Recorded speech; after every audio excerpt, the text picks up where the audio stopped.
Buenas tardes a todos los participantes. De parte de la consultoría Fitolan Perú les da la bienvenida al segundo día del webinar internacional gratuito de macroalgas marinas. En esta tarde tendremos la participación de dos ponentes, entre ellos tenemos a Corea y la segunda ponente desde Argentina. Antes de poder empezar voy a darles algunas indicaciones. Mantener las cámaras y los micrófonos apagados durante toda la presentación. El ponente tendrá 45 minutos para su exposición. Cuando culmine la exposición, se le dará un tiempo de 15 minutos para las preguntas. Los participantes pueden hacerla en el chat del Zoom y las personas que nos están viendo a través de Facebook dejar en sus comentarios. El link de asistencia para la opción de certificado también se estará compartiendo el enlace para ambas plataformas. Vamos a darle la bienvenida al doctor José Ávila Peltroche. Doctor José, ¿se encuentra en sala? ¿Aló, me escuchan? Sí, doctor.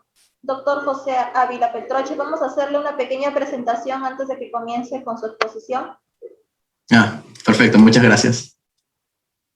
El doctor José Ávila Peltroche, licenciado en Biología por la Universidad Ricardo Palma y doctor en Ciencias por la Universidad de Chosun, Corea del Sur. Se desempeña como investigador postdoctoral en el Laboratorio de Filogenia de Algas, Universidad de Chosun, e investigador colaborador del Grupo de Investigación de Agricultura Sostenible de la Universidad Científica del Sur. Hoy en esta tarde nos estará compartiendo el tema ¿cuál es el alga en mi ceviche? Una introducción a la taxonomía y sistemática de macroalgas marinas del Perú. Doctor José Ávila, puede comenzar con su presentación, tiene 45 minutos. Okay, muchas gracias por la presentación.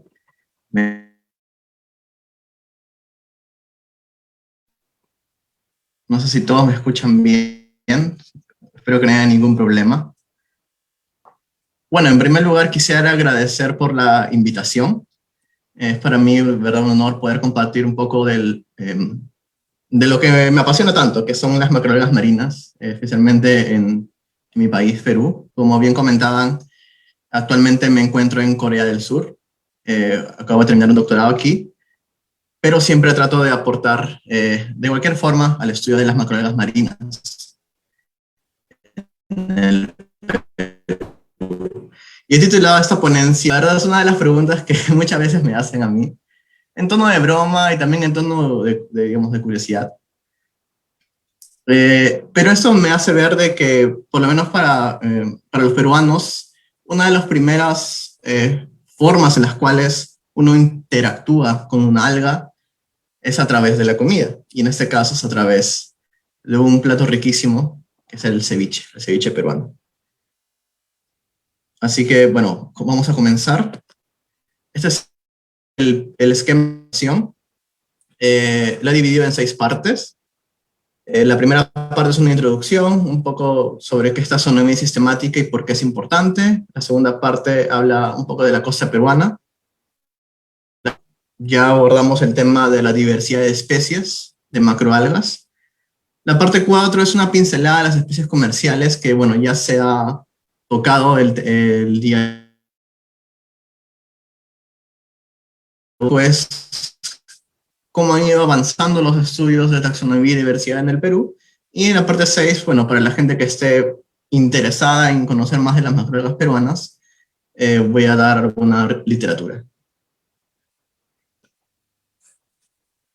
Quisiera comenzar con esta frase que me parece muy, muy interesante. Dice, nombrar es la forma más simple de acoplar el lenguaje con la realidad. En muchos sistemas de pensamiento, el conocer un nombre te da una especie de poder sobre la cosa nombrada. ¿Y por qué puse esta frase aquí? Justamente en referencia a lo que hace la taxonomía. Entre otras cosas, se dedica a nombrar organismos. En este caso, nombrar macroalgas marinas. Pero no solamente es nombrar. El hecho de que cada especie tenga un nombre nos permite conocer mucho más a fondo qué es esa especie, cuál es su importancia en el ecosistema, entre otras cosas. Y bueno, ese es el ceviche peruano, ya que bueno, hay muchas variedades de ceviche a través de Latinoamérica. Y como les comentaba, mucha gente a veces me pregunta, oye, ¿y esa cosa que está en el ceviche, cómo se llama? ¿No? ¿Es un alga? ¿No es un alga? A veces. Y bueno, es justamente la que vemos aquí, que parece media verdosa, pero en el medio natural es de color rojizo. Y bueno, como ya estarán de repente algunos asumiendo, es una alga roja. Es una alga roja. Y bueno, yo quisiera lanzar esta pregunta. Si yo sé que hay asistentes de otros países, la pregunta es, ¿cómo le dicen en tu país? ¿Cómo creen que le dicen a esta alga en cada uno de sus países? Porque dependiendo de cada país, pues los nombres pueden cambiar. Y como, bueno, ya muchos compatriotas ya sabrán, en Perú esta alga se llama yuyo, en otras partes también le dicen mococho, pero hay que resaltar de que el yuyo es una palabra que también se utiliza para otras macroalgas. Pero si vamos al país vecino de Chile, también le dicen, tiene otro nombre, se llama chicoria de mar.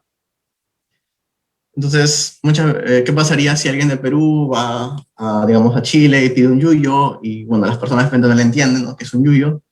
Entonces, a veces el tema de usar nombres comunes podría ser un poco confuso. Y es por eso que en la ciencia se estila a nombrar las especies para evitar confusiones. Y en este caso, el yuyo, o el yuyo de mar, es el Chondracanthus chamisoi. Ese es el nombre científico. Y como les comentaba, el saber el nombre de una especie te dice muchas cosas. Te dice toda la clasificación. Cuando uno escucha, las personas que estudian algas escuchan el nombre científico, más o menos tienen una idea de, a través de su clasificación, tienen una idea de cómo el alga se reproduce, en dónde vive, etc. Y bueno, esa es la clasificación de Chondracanthus. Es del reino Plantae, es del filo Rhodophyta, que son las algas rojas, y bueno, de ahí una serie de clases, subclases, órdenes. Importante, como les comentaba, la clasificación nos dice mucho sobre la biología del alga, ¿no? Muchísimo.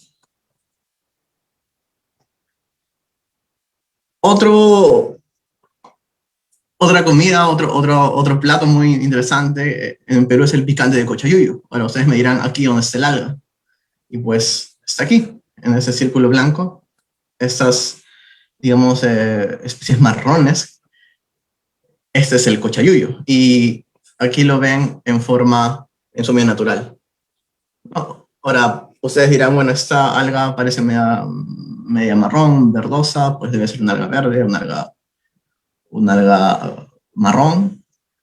Pero no, es una alga roja, la verdad, como el Chondracanthus. Ahora, de nuevo, lanzo la pregunta, ¿cómo le dicen a esta especie en tu país? ¿De repente no la tienen? ¿La han visto? ¿No la han visto? ¿Tiene nombre común en sus países? Como, bueno, en Perú, como bien dice el nombre del plato, esta alga se le llama cochayuyo. Pero aquí hay que hacer un hincapié. Esta palabra en Chile se refiere a otra alga. Es una alga marrón, una alga parda, Turbile incurvata. Entonces, siempre, el tema de los nombres comunes puede tener mucha confusión. Si vamos, por ejemplo, bueno, en Chile al cochayuyo peruano le dicen luche. Y si vamos a otros países, porque ese género de alga de cochayuyo está en varias partes del mundo. En Japón le dicen el famoso nori, ¿no?, que vienen en los sushis. Aquí en Corea le dicen kim. En países de habla inglesa dicen labor. Y bueno, hay así una variedad de nombres, ¿no? Esos son algunos ejemplos. Y de nuevo, para evitar confusiones siempre se le trata de poner un nombre científico. Ahora, en este caso, debido a los estudios, estas especies de cochayuyo están en dos géneros, Porphyra y Pyropia, ¿no? Vamos a ver después por qué, porque a veces se hace controversia. Pero de nuevo, si ya bien digamos Porphyra, ya bien digamos Pyropia, pues igual nos da una clasificación. Y de nuevo, la clasificación nos dice mucho sobre Bueno, muchas algas tienen nombres comunes, pero otras no. Y bueno, la pregunta ahora que les lanzo es, ¿cómo llamarían ustedes a estas algas? ¿Tienen nombre común? ¿No tienen? Y si no tienen, ¿cómo las llamaríamos? Yuyo 1, Yuyo 2, Yuyo 3, no sé. Y ese es el reto. Por ejemplo, estas dos primeras algas son algas rojas. La primera es Helidium, y la segunda, Helium Howe, y la segunda es Gratolopia rojas. La siguiente es Catomorpha cartilaginea, es una alga verde también, una alga verde, bueno, es del grupo de Chlorofitas, y Desmaresta herbacea, que es una alga parda. Ahora, ¿por qué he puesto estas especies? Porque son especies endémicas para Perú.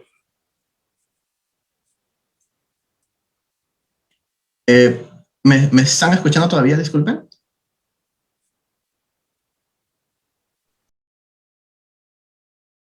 El doctor tiene problemas de conexión, vamos a darle algún tiempo, las disculpas del caso. Vamos a esperar que nuevamente ingrese.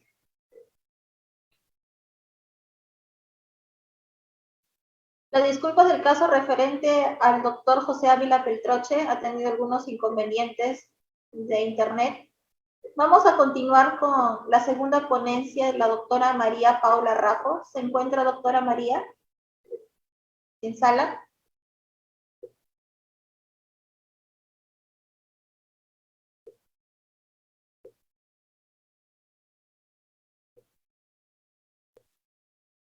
Doctora María.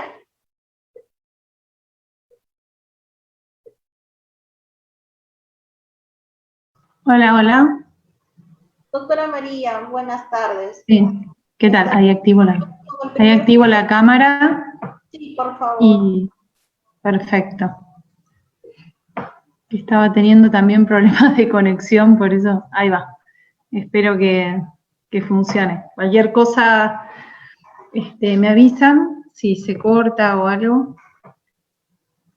Es un horario acá, buenas tardes y buenas noches desde acá, porque también es un horario complicado con la conexión, pero vamos a ver si va bien. Vamos a hacer una pequeña presentación antes de que comience con su exposición. Bueno, ¿cómo no? Doctora María Paula Rajo, investigadora del Laboratorio de Algas Marinas Bentónicas, CECIMAR CONISTEC, co-coordinadora de la Red de Macroalgas Marinas de Argentina, RENMAR, profesora adjunta de la Cátedra de Biología, Ecología y Diversidad de Algas Marinas Bentónicas de la Universidad Nacional de San Juan Bosco. En esta tarde nos estará compartiendo el tema los recursos algales de la costa argentina en un contexto de cambio global. Doctora María Paula, bienvenida. Tiene 45 minutos para su exposición. Perfecto. Ahí comparto pantalla. A ver. Ahí va. En todo caso, avísenme si se ve.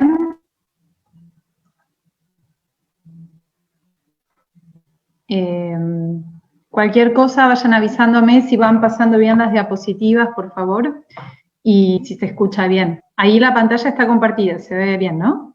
Sí, sí, doctora, se ve bien. Perfecto, perdón. Bueno, entonces, buenas tardes, buenas noches, muchas gracias por la invitación.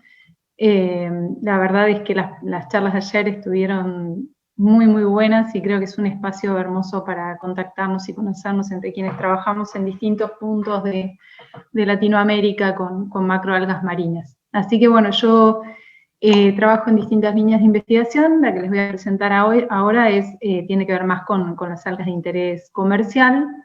Y como decía Erasmo ayer, todo cambia, así que no hay que ignorar que los recursos de las algas como recurso también van cambiando según los distintos factores.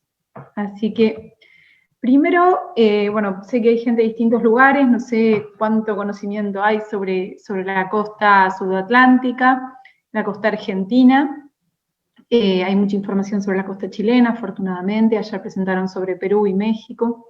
Y hoy les voy a contar brevemente un poco cómo es la dinámica a lo largo de la costa argentina. Tenemos casi 5.700 kilómetros de costa, pero van a ver que yo el foco lo voy a poner en la costa patagónica. Entonces, ¿se ve mi cursor ahí? Yo ahí no estoy viendo los chats, pero si alguien me puede decir un ok si se ve el cursor, porque les voy a ir señalando algunas cosas, estaría buenísimo. Bueno, esta línea roja que va a lo largo de todo el principio de la costa, que arranca en la provincia de Buenos Aires, hasta Península Valdés, que ahí activé los comentarios, perdón. Hasta la Península Valdés, que es justamente el lugar donde estoy yo. La Patagonia empieza aquí, en la provincia de Río Negro. Todo este sector norte de la costa argentina tiene una dinámica distinta a este sector sur, que es donde me voy a enfocar.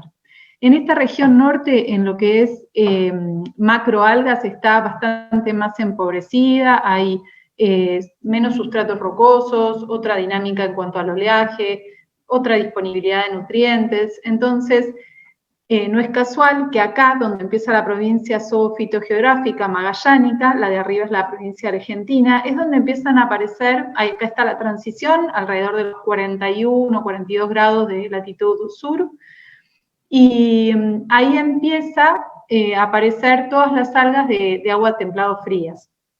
Y las algas de interés comercial, que casi todas las que les voy a mencionar están principalmente en esta región, en la que está pintada de verde. Como contaba ayer Erasmo, y como sucede en otros lugares, la riqueza de especies, la cantidad de especies que encontramos a lo largo de la costa argentina presenta un gradiente y vamos encontrando mayor riqueza de especies a medida que nos vamos hacia el sur, llegando hasta Tierra del Fuego, ¿no? Esto lo presentaron en un trabajo Liuzzi y colaboradores, perdón, se me pasó, ahí va, lo presentaron un trabajo Liuzzi y colaboradores donde ellos registraban una disminución de la mitad, o sea, se reducía a la mitad la cantidad de especies que encontraban en la zona norte respecto a la región sur.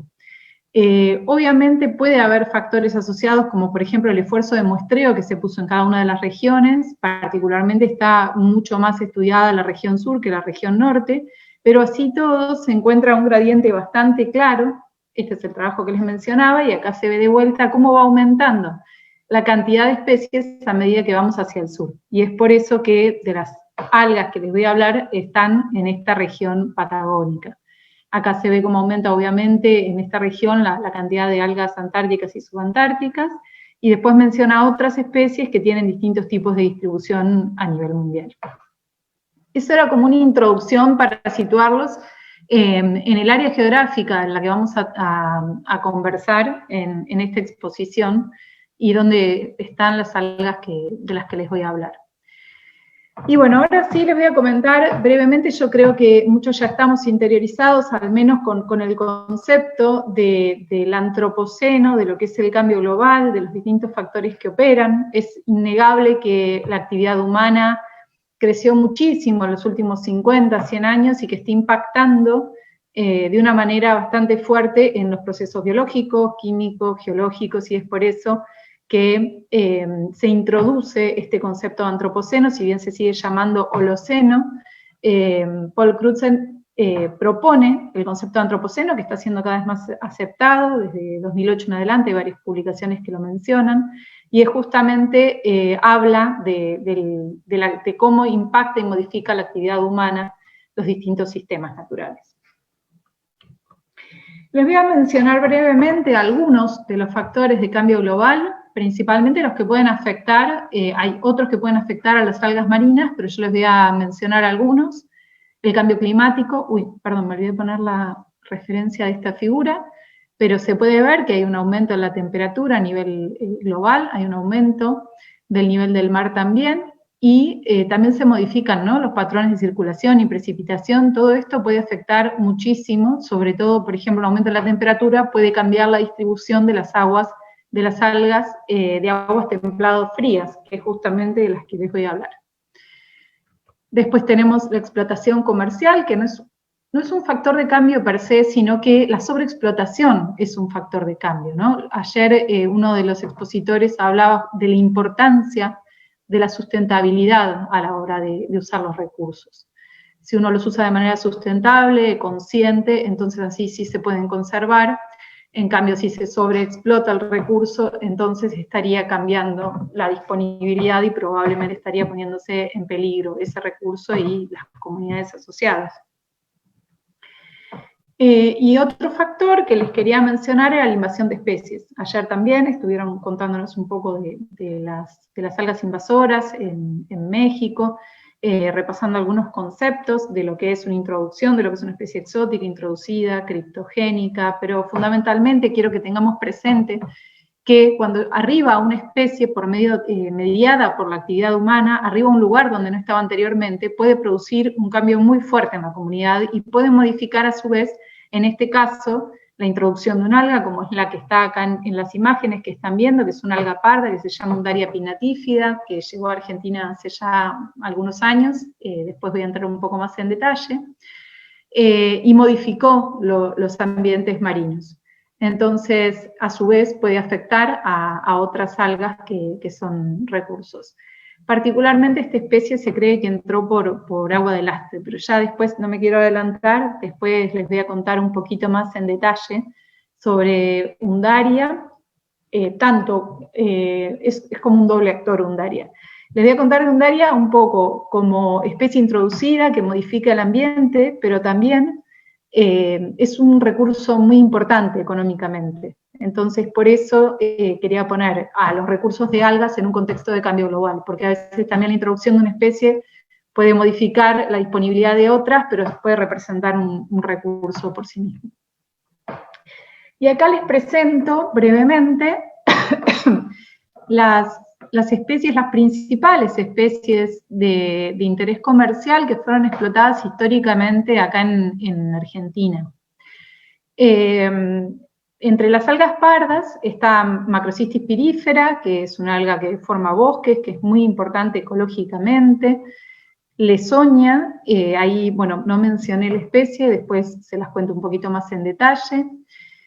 Undaria, que la mencioné recién, esas son las algas pardas, y entre las algas rojas las principales son, bueno, Gracilaria gracilis, Pyropia columbina, que antes era Porfira, que es una especie intermareal, les voy a contar un poquito más, y la que antes era Gigartina, que ahora cambió de nombre, se llama Sarcopeltis, Scott Bergin. Ese es un panorama de las principales especies. Hay otras que se explotaron en menor medida, como Ulva, por ejemplo, Codium, Coralina, pero estas son como las principales que se explotaron históricamente. Ahora, en el chat, bueno, cualquier cosa, avísenme. Gracilaria gracilis es la especie por excelencia y de hecho es la especie por la cual empieza a surgir la explotación de algas históricamente acá en Argentina. Ahora les voy a contar un poco la historia, pero Gracilaria lo que tiene es que su rango de distribución, a diferencia de las otras especies, es bastante acotado. Está solamente dentro de algunos golfos. Lo que tiene la región sur de la costa argentina es que presenta varios golfos, con lugares más cerrados. Gracilaria no se asienta sobre los mismos sustratos rocosos duros que otras especies, se puede encontrar también en lugares con gravas, por ejemplo, con canto rodado, y había praderas acotadas a un rango geográfico, pero muy, muy abundantes en su momento, cuando empieza la explotación de algas en Argentina. Y el principal uso fue la extracción de ficocoloides, obviamente agar-agar. Después tenemos a Gigartina, que ahora es Sarcopeltis, cambió de nombre, y que está distribuida a lo largo de toda la costa patagónica. Sin embargo, no se conoce tanto acerca de su biología y ecología. Hay unos trabajos más recientes de Melanie Hughes, que trabajó tanto sobre las propiedades de algunos ficocoloides, como también sobre su cultivo, su potencial cultivo. Las especies acá se cosechan en general por arribazón, y ahora les voy a comentar un poco más cómo es la legislación, pero en el caso de Gigartina se cosecha solamente lo que sea a la costa, no se puede cosechar de manera directa como ocurre en otros lugares. Pero no hay estudios poblacionales, no se sabe a ciencia cierta la disponibilidad o los cambios que hay en los últimos años en las poblaciones. Es una especie que crece bastante lento, entonces tener información actualizada sería muy, muy útil para conocer el estado y para poder hacer un manejo sustentable de la especie. Y esto lo voy a ir repitiendo a lo largo de toda la charla porque la verdad es que falta un seguimiento poblacional de varias especies de interés comercial. Bueno, están estos ensayos de cultivo en laboratorio que les mencionaba recién y algunos estudios que se hicieron en los años 90. Y el principal uso es, si bien la extracción antes se hacía acá, ahora no, es el de los ficocoloides para la extracción de carragenanos. Hay reportado, ahora les voy a mostrar algunas estadísticas, cosecha de gigartina, pero es muy probable que en la cosecha y en el procesamiento y su exportación se haya mezclado con otra especie similar morfológicamente, que es Arcotalia crispata. Por eso la menciono acá también, es una especie de interés comercial, pero no está discriminada en las estadísticas y es muy posible que se colecten y se procesen juntas. También hay estudios hay estudios químicos sobre estas especies acá en Argentina. Y otro tipo de aplicaciones que no son simplemente la extracción de ficocoloides. Otra especie que es súper conocida es el luche, lo llaman en Chile. Acá la verdad es que como en Argentina no tenemos tanta tradición de consumo de productos de mar, es un país tradicionalmente agrícola y ganadero, entonces todo lo que es el consumo de productos de mar, si bien se consumen, no tenemos tanta tradición y no es tan fuerte. No es tan común consumir algas a nivel local, pescados, mariscos en mucha menor medida que otros productos, bueno, como la carne vacuna y los vegetales que provienen más de la parte terrestre. Pero bueno, Piropia columbina, antes Porfira, está distribuida en cinturones intermareales que van a lo largo de la costa patagónica y de otras especies un poco más al norte también.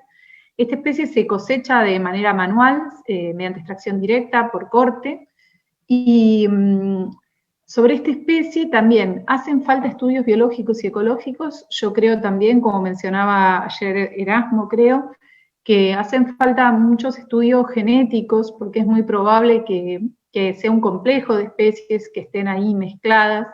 Entonces el primer paso va a ser poder chequear a ver si efectivamente es Piropia columbina, si hay una sola especie o si hay más.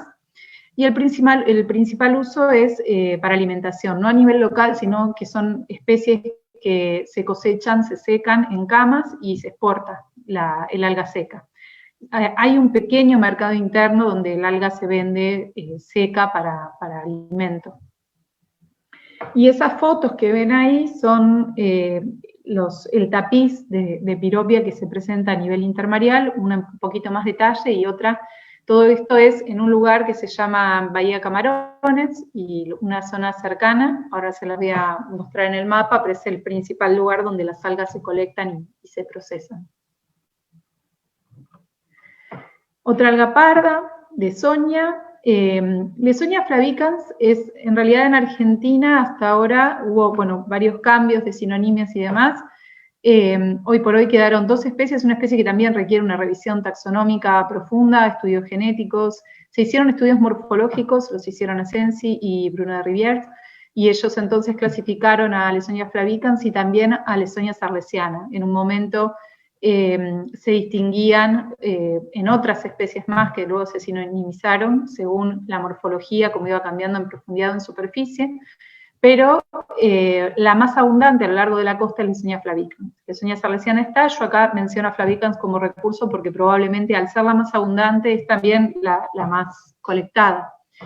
Es muy curioso porque Lesonia es otra especie que es, bueno, si ven la costa de Chile es un recurso súper valioso, pero ecológicamente también es muy importante, es muy abundante en los bosques de macrocistis, en el sustrato inferior. Lesonia es la segunda especie más abundante después de macrocistis, y sin embargo acá en Argentina, en una revisión que hicimos hace poco, la verdad es que no encontré directamente estudios ecológicos, poblacionales, como para dar cuenta un poco de cuál es la abundancia y poder estimar si es que hay cambios, cuáles son esos cambios a lo largo del tiempo. También se cosecha solo por arribazón, y los principales usos, bueno, obviamente ficocoloides, en este caso serían los alginatos. Y Macrocystis pirífera, es alga parda de gran porte, que ayer también hablaban un poco, que puede llegar a varios metros, en algunos casos más de 30 metros de altura. Acá los bosques de Macrocystis comienzan en la zona de Bahía Camarones, al sur del límite de las provincias biogeográficas que les mostraba al principio, y van aumentando en abundancia y en biomasa a medida que vamos hacia el sur. Los bosques más grandes se encuentran en Tierra del Fuego. Con el auge de los ficocoloides a nivel mundial, en la época de los 70, 80, se empezaron a hacer, hubo un interés creciente en explotar las algas acá en Argentina. Bueno, fue a nivel mundial, pero particularmente acá en Argentina, empezó a haber interés, entonces se hicieron campañas donde se estudió de manera integral todos los bosques de Macrocystis a lo largo de la costa, se hicieron estudios de todo tipo, biológicos, ecológicos, químicos.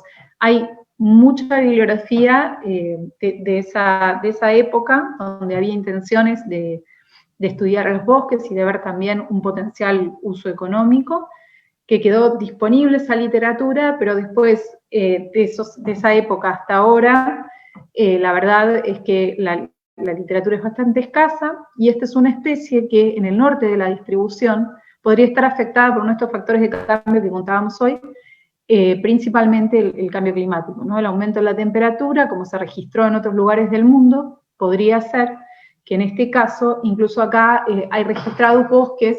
Macrocystis pirífera es una especie de kelp que es perenne. En el norte de la distribución, acá en la costa patagónica, hay registrados históricamente bosques que son anuales, que se desprenden. Hay una parte, la parte del año que es cálida, no están, y luego se vuelven a sentar. Entonces, en este momento estamos estudiando a través de imágenes satelitales cómo evolucionaron esos bosques para ver si existe un efecto de la temperatura que afecte a la abundancia, a la disponibilidad de este tipo de bosques. Este alga se utiliza económicamente y se pueden hacer cortes que están regulados hasta cierta profundidad. Y ahora sí les quiero contar un poco, antes de avanzar, sobre la historia de la explotación de algas en Argentina, como para comprender un poco por qué se dio de esta manera y por qué es tan acotada respecto a otros lugares, entre otros motivos.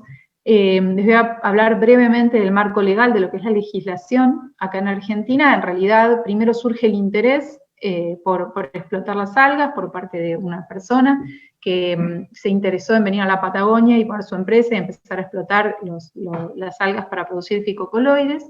Y entonces se crea la legislación en ese momento, que es la que menciono acá, un decreto, la ley que antes era de 1939, y esta ley tiene una serie de normativas, entre las cuales obviamente se apunta a proteger el recurso. En ese momento tampoco había mucha información biológica y ecológica, entonces lo primero que se pensó fue, bueno, vamos a permitir siempre y cuando haya información para asegurar la sustentabilidad, y en el caso de que no la haya, no se permite la extracción directa de las especies. Entonces es una ley que tiende a proteger el recurso.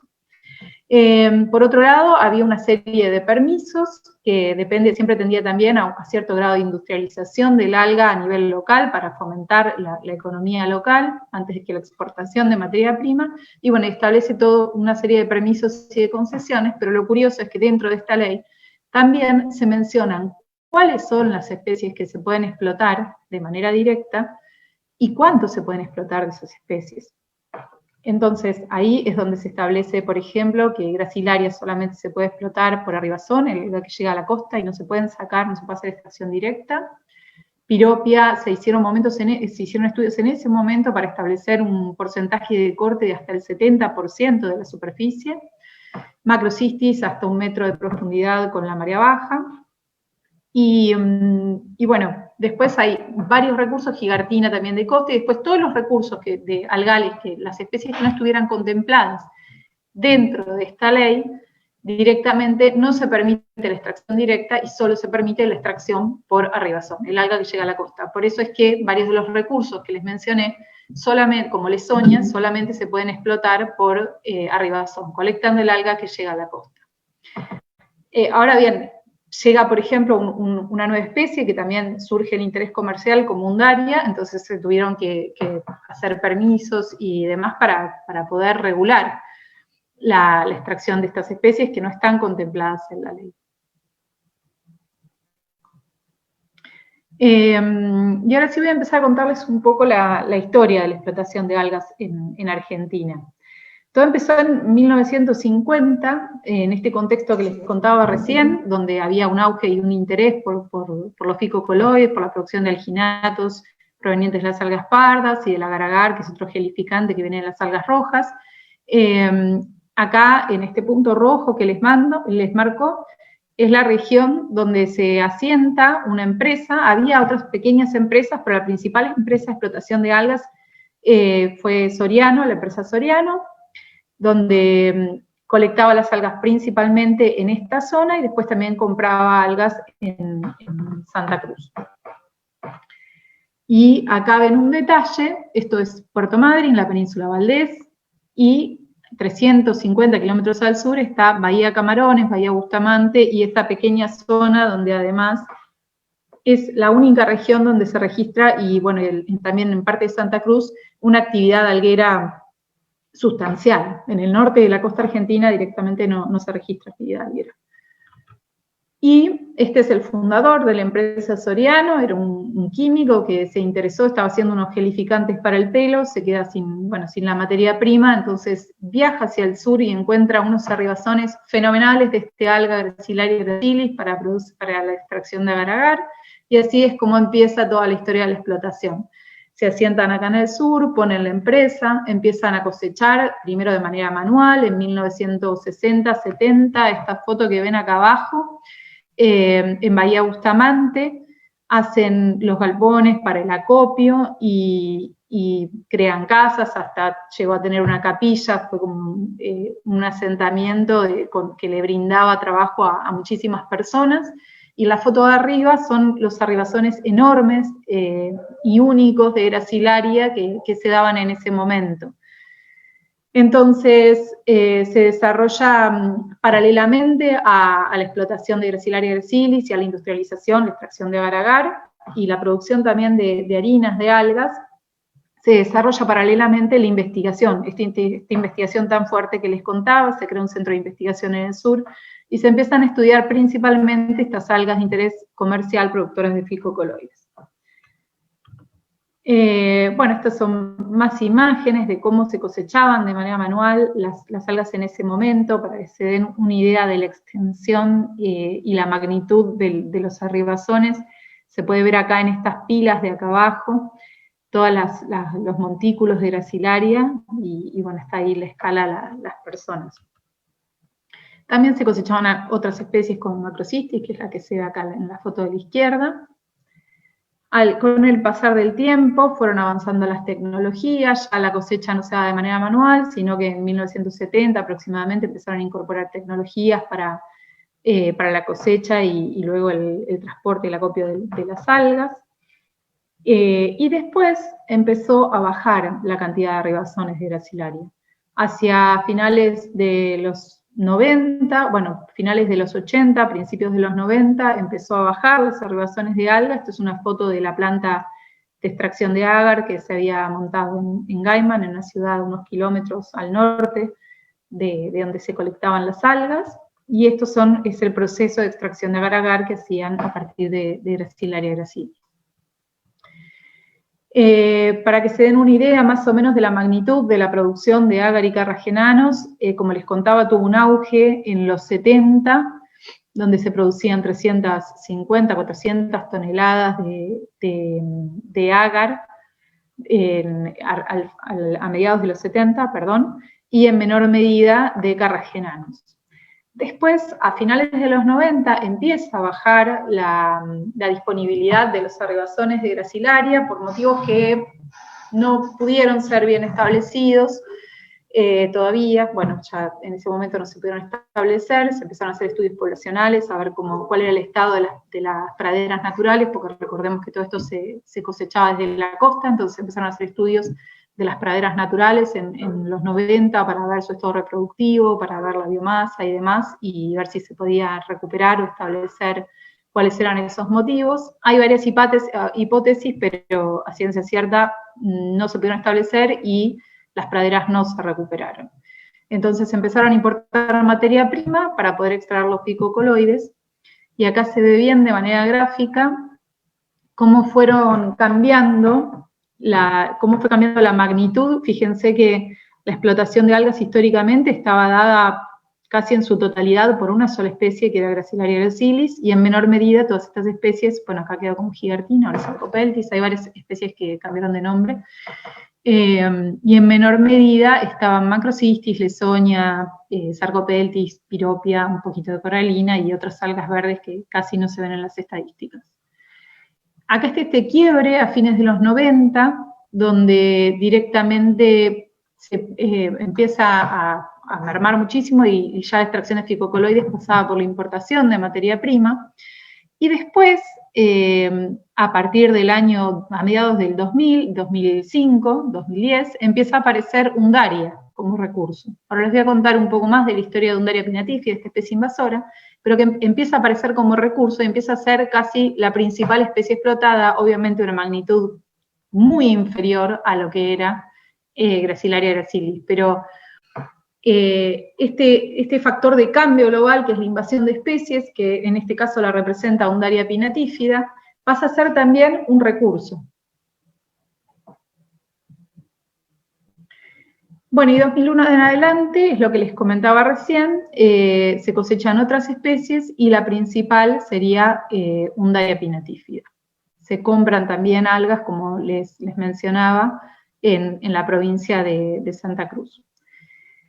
En 2018, con todos estos cambios, cierra esta principal empresa que compraba la materia prima a los algueros de la zona. Entonces, al cerrar la empresa Soriano y la planta de procesamiento de agar que estaba en Gaiman, cesa la actividad alguera. Esto obviamente perjudica a gran cantidad de personas que vivían de la actividad de la recolección de algas parcialmente, y en lo que es la economía local, obviamente afecta mucho.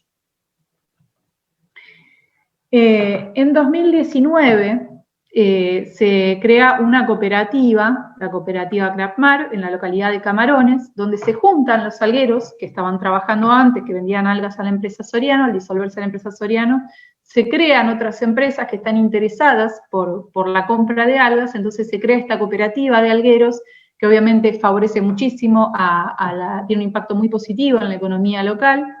Tienen un permiso simple de recolección, por esto que les comentaba recién del marco legal, de cómo es la explotación de algas en Argentina, que se dedican a la recolección, acopio y procesamiento, principalmente de Undaria, Macrocistis, Piropia, Sarcopeltis y Ulva, un poco las mismas especies que se explotaban luego de la merma de Gracilaria.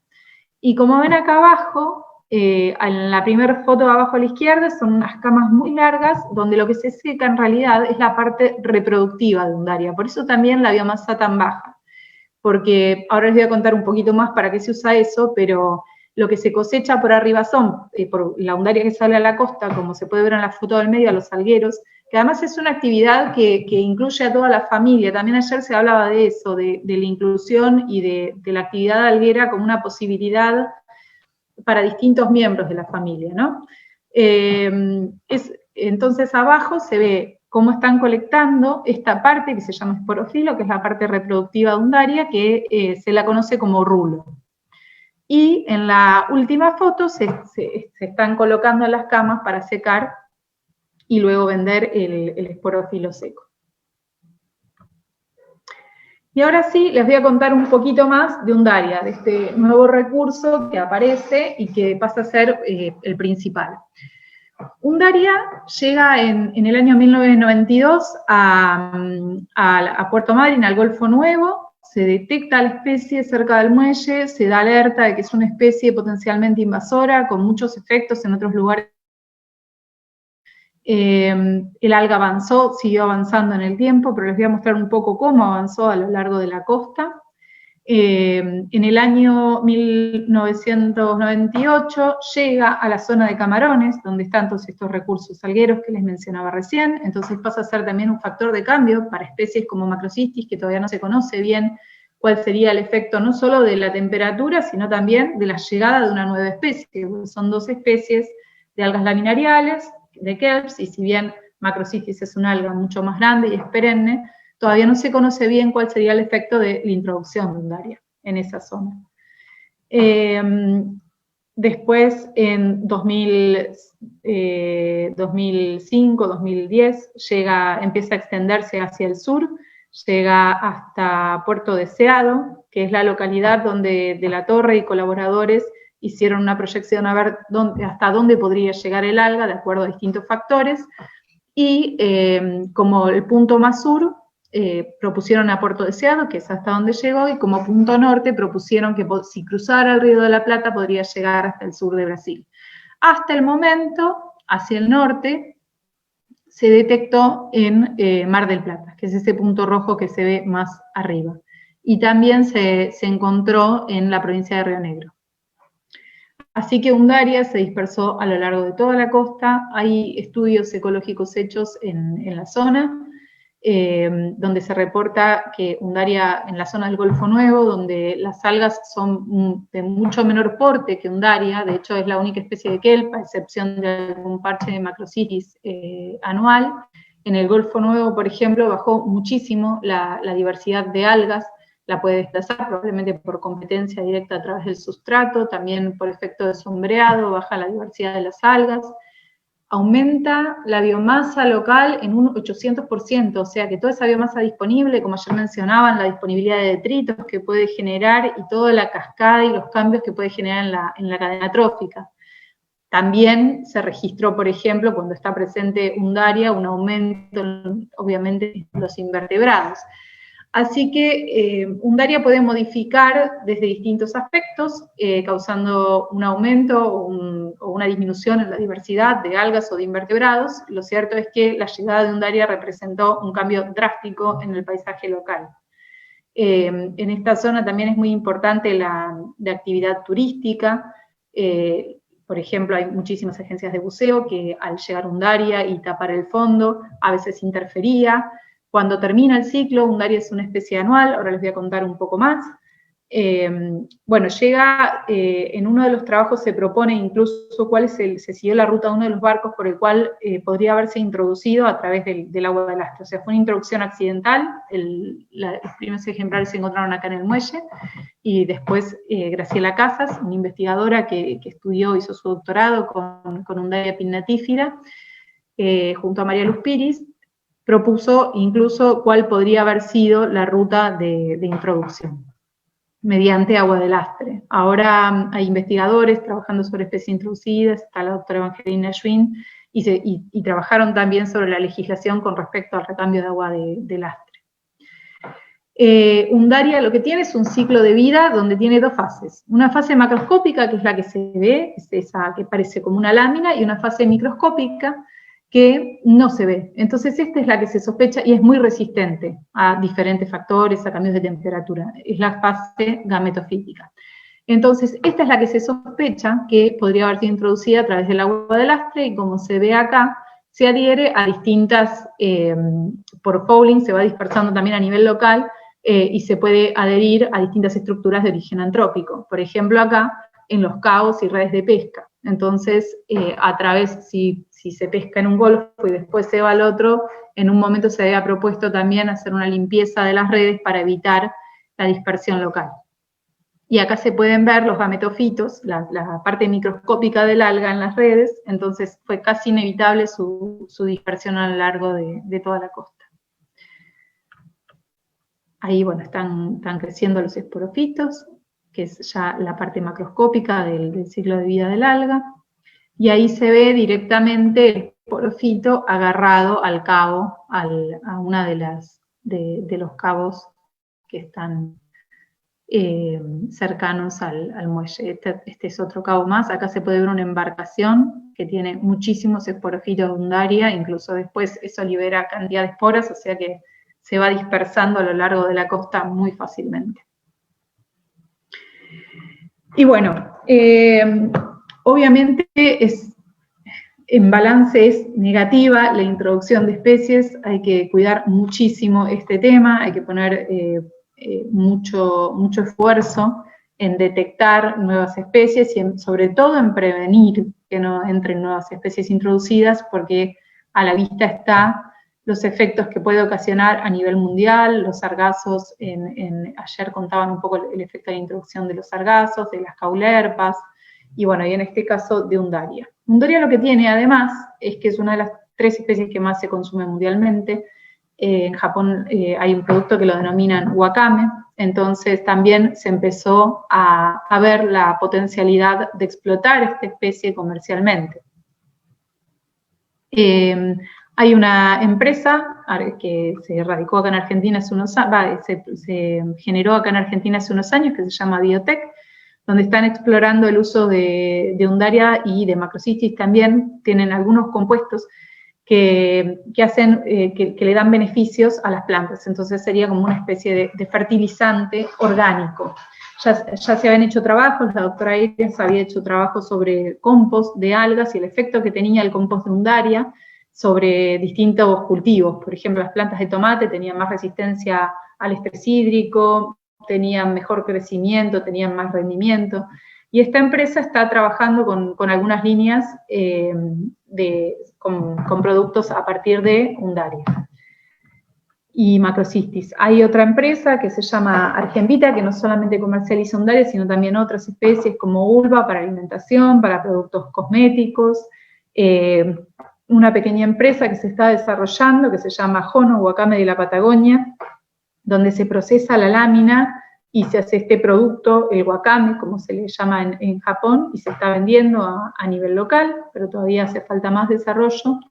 La realidad es que, como se veían las estadísticas, la explotación de Undaria en cantidad, en volumen, es bastante baja todavía. Bionova es otra empresa que empezó hace pocos años, acá en Puerto Madryn, que también está generando algunos productos, entre ellos hacen extractos de fucoidanos, que es un compuesto que tiene muchísimas propiedades para la salud humana, y también se saca principalmente a partir del esporofilo de Undaria, y es esto que les mostraba anteriormente en los secaderos en las camas.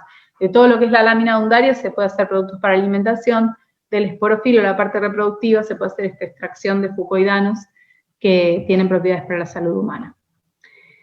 Y otra cosa que les quería comentar es que en realidad esas son las principales especies que se explotan, pero en realidad hay muchas más especies reportadas por FAO, reportadas en el FISHSTAT, como especies que fueron cosechadas en otros lugares del mundo y que acá en la zona están presentes, pero no fueron explotadas comercialmente. Entre las algas rojas están, bueno, Sarcotaria dicotoma, Calophyllus variegata, que ya veíamos que en Chile se explota, Iridea cordata, Sterphilopsis, que antes era Gymnogongrius, y Gelidium, que también se explotaba en otros lugares. Entre las algas verdes está Monostroma, y bueno, Ulva es un complejo de especies que también todavía está por resolver, y se explotan algunas especies de Ulva, sobre todo el tipo laminar, pero las que eran anteriormente enteromorfas no se utilizan, no se explotan. Todo esto hay que recordar que está dentro de un marco legal donde la explotación es para casi todas las especies de arribazón y no la extracción directa, y donde falta muchísima información y muchísimo conocimiento de las praderas naturales, desde la taxonomía, de estar seguros de saber qué tenemos y qué no tenemos, luego la biología, la ecología, y tener buenos datos para poder hacer un manejo realmente sustentable de las praderas en caso de querer hacer cosecha directa. Lo que ocurre con muchas especies que son de menor tamaño y menor biomasa y que no están tan disponibles, o sea, la tendencia mundial claramente es a la producción por acuicultura, lo que se extrae de algas por cosecha directa, bueno, principalmente la mayor biomasa la presenta Chile, pero es una fracción muy, muy pequeña a lo que es la producción mundial por acuicultura. Entonces, hay ensayos a nivel, en Argentina hay ensayos a nivel de laboratorio, se conocen los cultivos a nivel laboratorio de algunas especies, pero la realidad que la acuicultura en algas no está desarrollada a lo largo de la costa, no tenemos producción para acuicultura de macroalgas, y en parte creo que es también por todo este conocimiento previo que estaría faltando y también, bueno, por un contexto socioeconómico que se tendría que dar y un interés para poder desarrollar emprendimientos de acuicultura de macroalgas. El primer paso sería conocer. Entonces, un poco para terminar, el panorama actual de lo que serían las algas de interés comercial en Argentina es que la actividad alguera, como les comentaba recién, es principalmente extractiva de muy pocas especies y acotado a un rango geográfico determinado. Se cosechan principalmente por arribazón, excepto de Undaria, que es esta especie que viene a hacer un cambio, no solamente como especie invasora, sino también como recurso, que todavía se tiene que potenciar.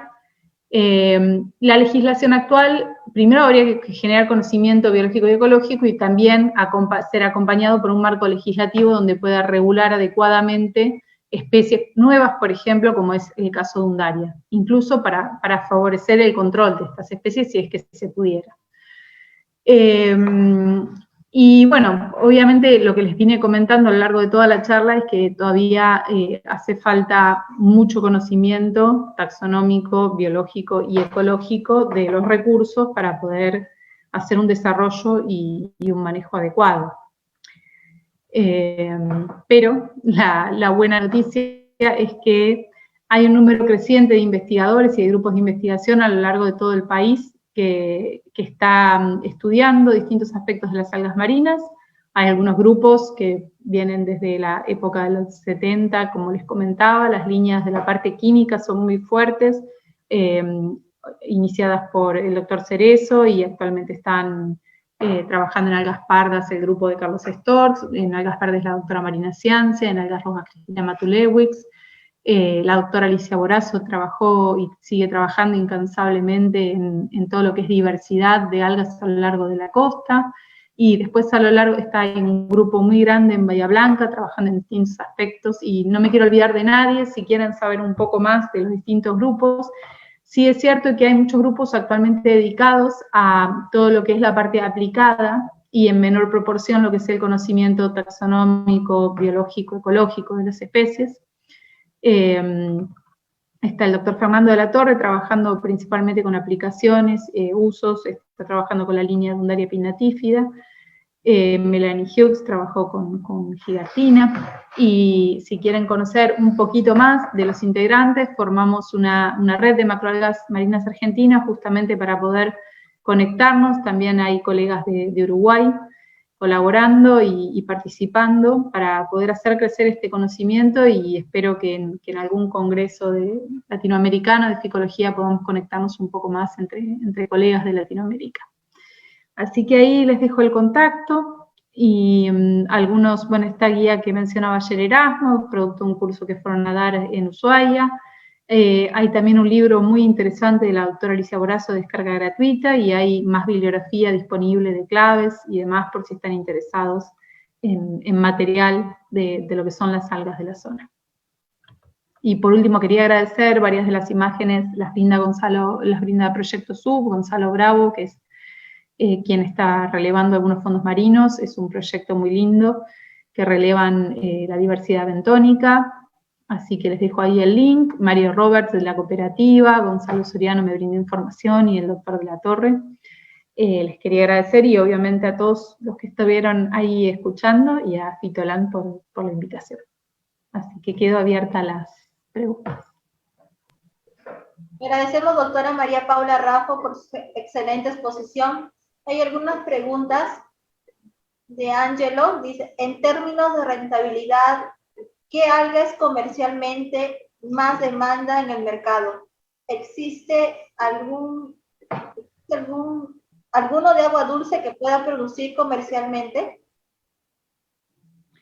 En cuanto a macroalgas de agua dulce, hay algunas algas verdes que podrían llegar a producirse comercialmente. Yo creo que hoy por hoy, en cuanto a si uno quiere hacer cosecha directa, claramente la candidata sería Undaria, porque, bueno, al ser una especie invasora es mucho más accesible, hay mucha biomasa, y los productos de valor agregado que se pueden sacar son realmente rentables. No es solamente la producción fitocoloide, sino que ya estamos hablando de productos para la industria nutracéutica que tienen alto valor agregado.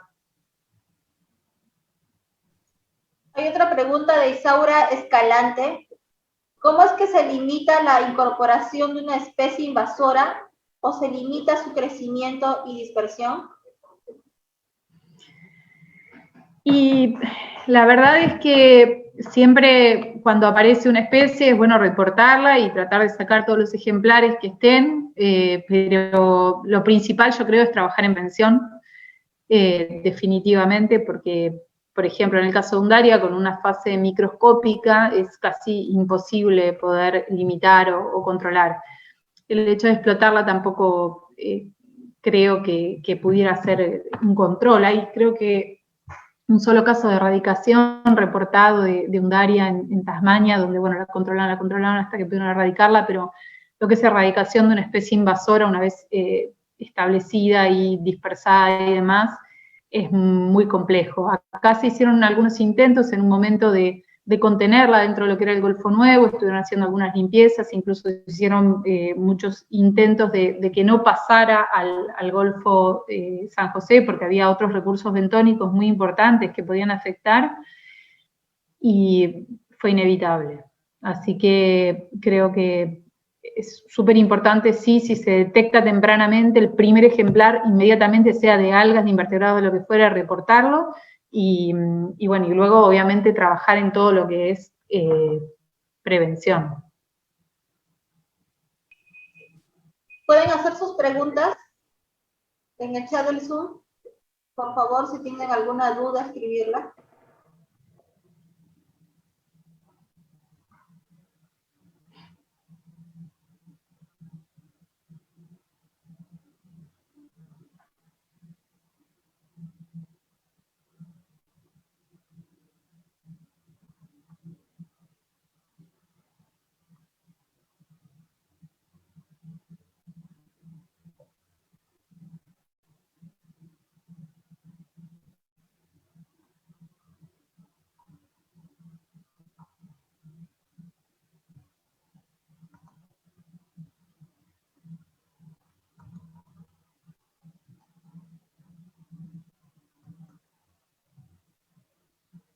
Bueno, si ya no hay ninguna duda, pero ¿podría escribir por favor su... hay una pregunta de otro participante. Dice, en el caso de algas nativas que se puede utilizar, ¿en la práctica se puede evitar su sobreexplotación? ¿Cómo? Perdón, no escuché la primera parte. En caso de que las algas nativas se puedan utilizar, ¿en la práctica se puede evitar su sobreexplotación? Sí, claro, con un manejo sustentable, o sea, conociendo bien la dinámica de las especies y haciendo experiencias de cuándo, cuánto y cómo cosecharlas. Yo creo que sí. Siempre, obviamente, la tendencia es a la producción por acuicultura, pero si se va a hacer una cosecha directa, obviamente tendría que hacerse primero un plan de manejo sustentable para la especie. Otra pregunta de César Lobato. ¿Existen usos tradicionales de las algas en pueblos originarios de Argentina? Sí, entiendo que los pueblos de más al sur, de Tierra del Fuego, utilizaban los bosques de macrocistis, buceaban, eran como sitios también donde los usaban para alimentación. Después no tengo tanto más registro porque incluso los usos tradicionales actuales no son muchos, pero en el sur con los bosques de macrocistis entiendo que sí.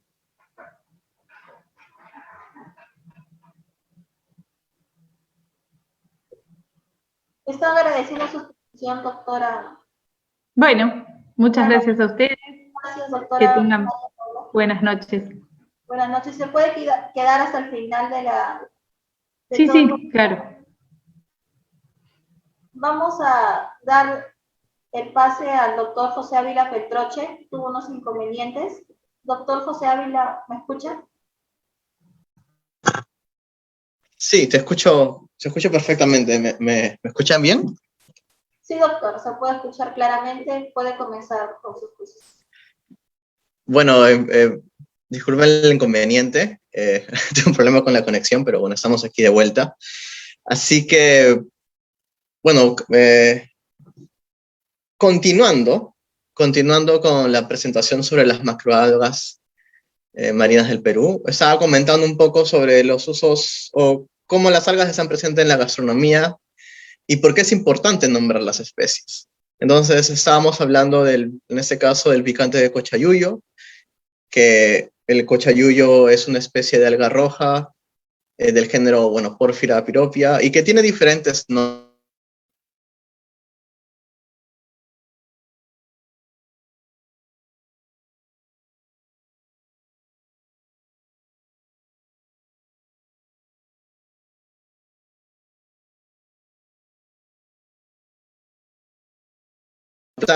Alphyllum rhodophyta, ¿no? De las algas rojas. ¿Me están escuchando bien? Se está cortando, si puede volver a repetir, por favor.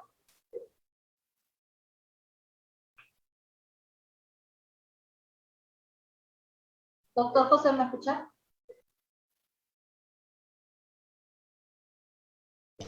Mala conexión.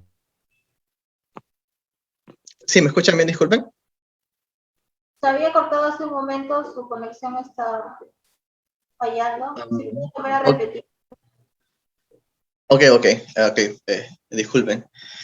Bueno, como les comentaba, las especies, el nombre científico de cada especie nos dice mucho sobre la biología del alga. Siguiente, por favor.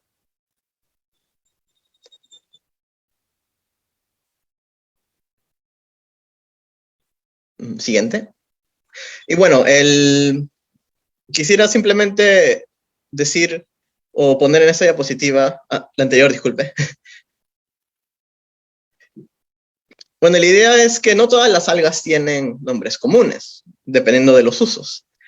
Y bueno, un poco la pregunta en esta diapositiva era, ¿cómo llamarías esas algas? ¿No? Tenemos aquí algas rojas, algas verdes, algas pardas, y dependiendo de su uso comercial o de cómo se aprovechen, algunas algas pueden tener nombres comunes, otras no. Y si no tienen nombres comunes, entonces, ¿cómo las podemos llamar? No sé, tipo, no sé, se podría poner Yuyo 1, Yuyo 2, etcétera. Pero justamente para evitar confusiones, es que se le asignan nombres científicos.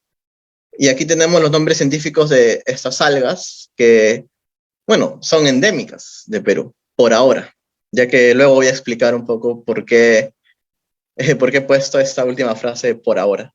Tenemos a Gelidium howe, a Grateropea rojasi, Ketomorpha cartilaginea, de las algas verdes, que es una especie de pelitos, Desmarestia herbácea, que es una alga parda. Siguiente. Y bueno, algunos conceptos para recordar, un poco para resaltar la importancia de la taxonomía y la sistemática. La taxonomía es la teoría y práctica de nombrar, identificar, describir y clasificar organismos. Hay toda una serie de reglas que se deben seguir para esto. Y estrechamente relacionadas a la sistemática, que es la rama de la biología que estudia todas las relaciones de todos los organismos. Siguiente. Ahora la pregunta es, ¿por qué es importante los nombres científicos? ¿No? ¿Cómo benefician a la comunidad en general? Como hemos visto, ordenan la información, evitan confusiones, especialmente en el caso de nombres comunes.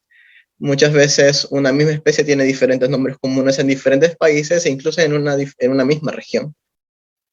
Extrapolamos características. El nombre científico nos dice muchas cosas de la biología del alga y dar cuenta de la diversidad. En otras palabras, no podemos aprovechar, proteger o incluso controlar, ya que hablan, por ejemplo, de especies invasivas, lo que no conocemos. Y conocer comienza por nombrar y todo el proceso que hay detrás. Siguiente.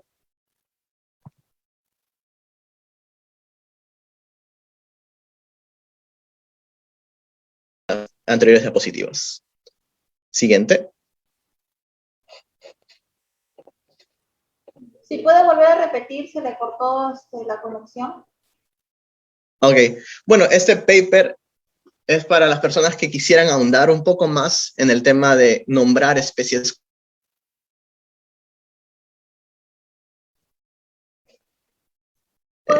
Nuevamente se cortó, estaba fallando su conexión. ¿Puede repetir? Sí, bueno, este paper es para las personas que quisieran conocer un poco más sobre la problemática de nombrar las especies comerciales, en este caso a nivel mundial. Siguiente.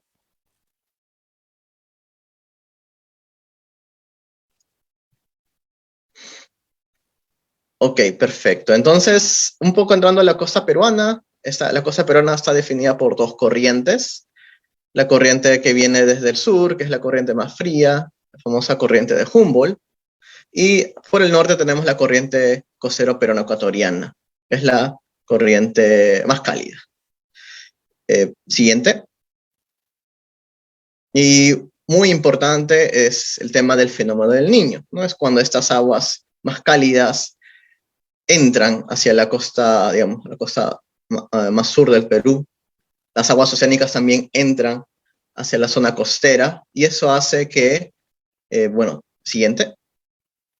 Esto hace que hayan anomalías, ¿no? Y entendemos que el fenómeno del Niño no solamente se da en Perú, pero en el Perú es donde se reportan las anomalías más grandes. Este gráfico es de El Último Niño del 2017 y vemos que las anomalías, en este caso de colores más rojos, casi negros, son altas. Es decir, que la temperatura superficial del agua cambia y digamos que el mar se tropicaliza. Siguiente.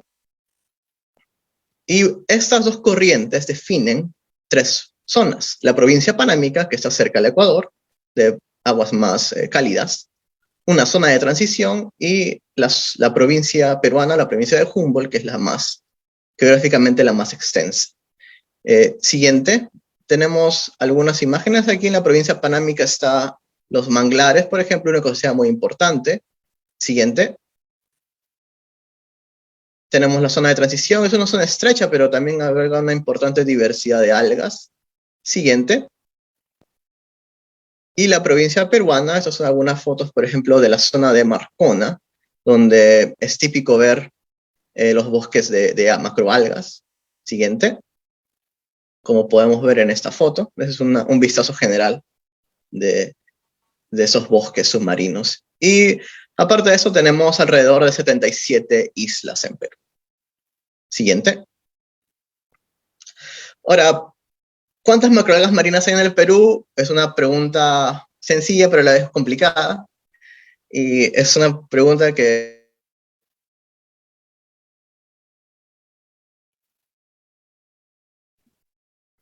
¿Se le está entrecortando? Ok.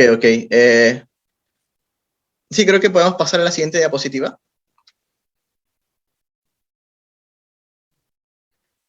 Ok, perfecto. Entonces, ¿cuántas especies hay en el Perú? Vamos al grano. Y esto se ha actualizado para el año 2021, hasta hace 3 semanas.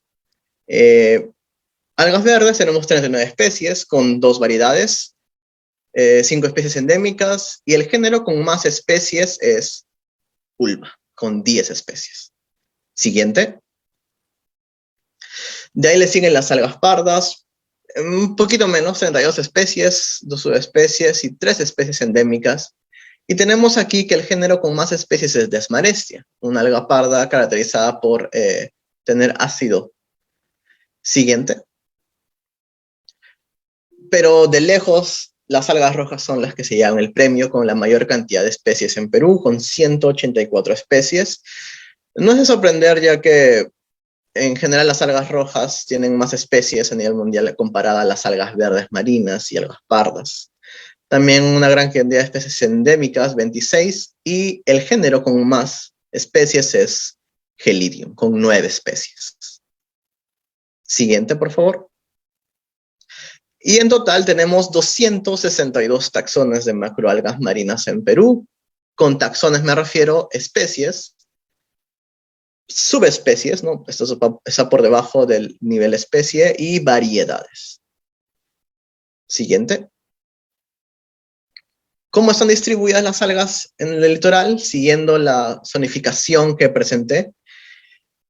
Mayor cantidad de algas rojas, alrededor del 60% en las regiones. La mayor cantidad de especies está en la zona de Humboldt, en la provincia peruana, obviamente porque es más amplia geográficamente. Ok.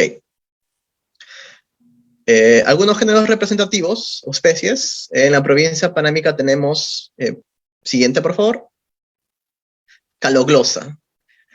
Caloglosa es una especie de alga roja pequeñita que se encuentra asociada justamente a los manglares.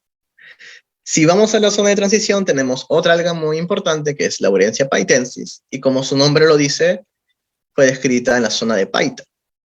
Y en la provincia de Humboldt, la provincia peruana, hay muchas especies, he elegido dos aquí representativas, Macrocystis, que forman los bosques submarinos, y Rhodymenia, ¿no? Y hay varias especies de Rhodymenia en esta zona.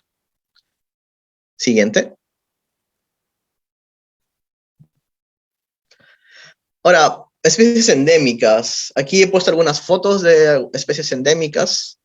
Algunas son notorias, se pueden ver a simple vista, otras son más chiquitas, como el caso de Microspongium radians, que es una alga parda, filamentosa, que crece sobre otras algas. Tenemos alrededor de 34 especies endémicas, pero aquí hay una cuestión muy importante, porque no sabemos si son realmente endémicas o no, ya que no se han analizado a fondo. Siguiente.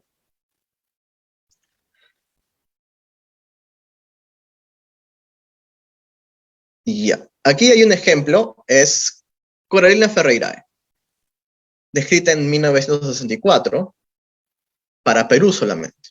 Por mucho tiempo se creyó que era endémica de Perú. Siguiente. Pero gracias a herramientas moleculares, en 2019 se secuenció todo el genoma mitocondrial. Y a través de un análisis genético se llegó a la conclusión de que Corallina caspitosa era molecularmente idéntica a esta Corallina ferreirae. Entonces eran la misma especie.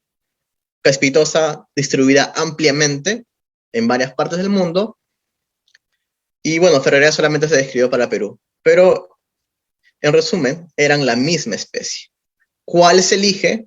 Pues se elige, el nombre que se elige es Ferreirae porque Ferreirae se describió primero. Siguiente.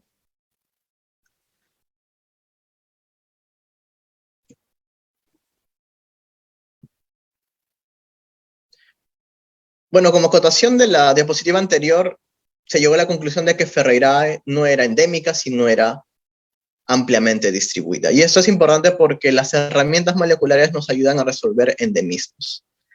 Hablando de especies invasivas, tenemos hasta la fecha 4 especies. La primera es de las más famosas, Caulerpa filiformis. No es que haya sido introducida de otro país, sino que ha ampliado su rango de distribución. Generalmente estaba en la zona norte del Perú y desde ya 2011 se encuentra en la zona sur, por ejemplo en la zona de Pisco. Siguiente. Tenemos Codium fragile. Ahora, el tema con Codium fragile es que revisando solamente se ha sugerido que podría haber habido una posible introducción. ¿En dónde la Bahía de Cherpe? Esto al norte de Perú. Entonces, esto es un poco ahorita dudoso. Siguiente. Ya con técnicas moleculares, hace poco se describió Melanotamus japonicus en Chimbote. Esta es una alga asiática, esta sí ha sido introducida desde el continente asiático y, como ya mencioné, se identificó con herramientas moleculares, pero también a través de la morfología. Siguiente. Y también utilizando estas mismas técnicas se identificó Schizimenia dubi en la costa peruana, en la zona de Yacila. Ahora, en el caso de Schizimenia no se sabe exactamente qué impacto podría tener, así que las investigaciones se siguen dando. Siguiente.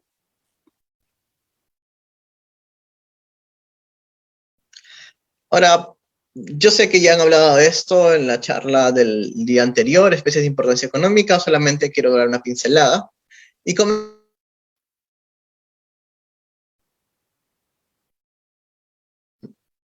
siguiente. Ajá, perfecto. Tenemos, por ejemplo, alrededor de 4.000 años atrás, en un sitio llamado Pampa, que es un sitio arqueológico en la zona norte de Perú, en la zona de Lima, y Patterson y Moria nos comentan que han encontrado entre los restos, en la basura, que a través de la basura nos permite conocer qué cosas consumían los pobladores de esa zona, encontraron algas de tipo kelp. Y esto es de la época precerámica, por ejemplo. Siguiente. Otro ejemplo es el sitio de Pacatnamu, en el valle del Jequetepeque, donde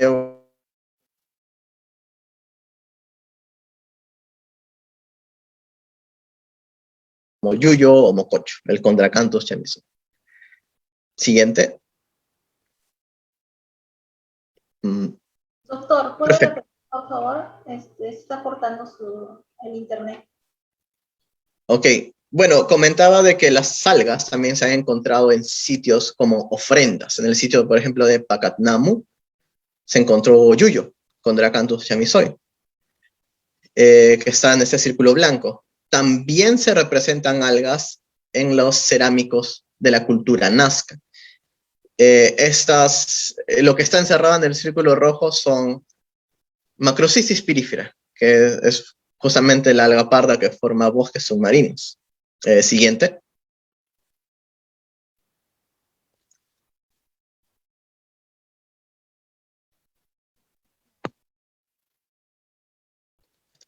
Bueno, resumiendo, algas de importancia económica.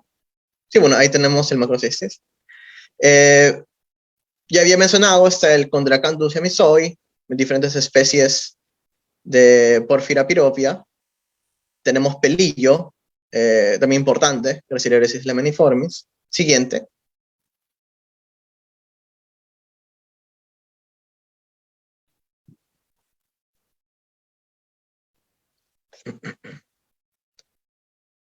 Tenemos en algas pardas el Macrocystis pirífera, el aracanto negro, aracanto palo, Leucina verteruana, que antes se conocía como Leucina nigrensis, y también tenemos Leucina trabeculata. Y muy importante aquí tenemos Ectocarpus siliculosus, que es, ¿por qué lo he puesto aquí? Bueno, Ectocarpus no se come, pero es un organismo modelo. ¿Qué es un organismo modelo? Un organismo que nos ayuda a entender a otros organismos. En este caso, como son algas pardas, este Ectocarpus, todos los estudios que se hacen en Ectocarpus nos permiten entender mejor, por ejemplo, la biología de algas pardas con importancia económica, como el Macrocystis o la Lawsonia, etc.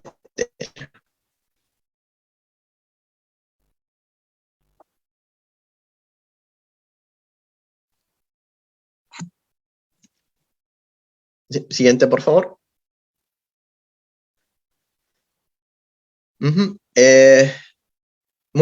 Ajá, perfecto. Bueno, aquí hemos hecho una especie de recuento de cómo han avanzado los estudios taxonómicos y de diversidad. Si ven la línea azul es la cantidad de publicaciones desde 1914. Y vemos que hacia los últimos años se ha comenzado a incrementar. Siguiente. Tenemos un primer periodo del 1914 al 1980, donde se dio la mayor parte de las nuevas especies y nuevos registros para Perú. Siguiente.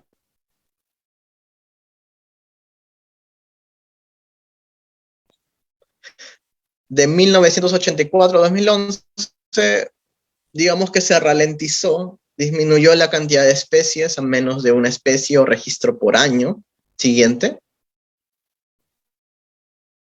Y hacia el 2011, desde el 2011 hasta la fecha, han comenzado a incrementarse las publicaciones y también la tasa de descubrimientos de especies, más de 2 nuevas especies o registros al año. Y esto sigue aumentando.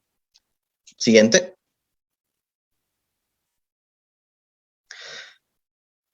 Como han avanzado la descripción de nuevas especies, la mayoría de nuevas descripciones se dan en algas rojas, la verdad. Siguiente. Entonces, el grupo de algas rojas es la que acumula la mayor parte de nuevos registros y nuevas especies, como pueden ver en el gráfico. Y también aquí uno se puede dar cuenta de que hubo un periodo de, digamos, grandes descubrimientos, de ahí se ralentizó un poco y en los últimos años ha comenzado su...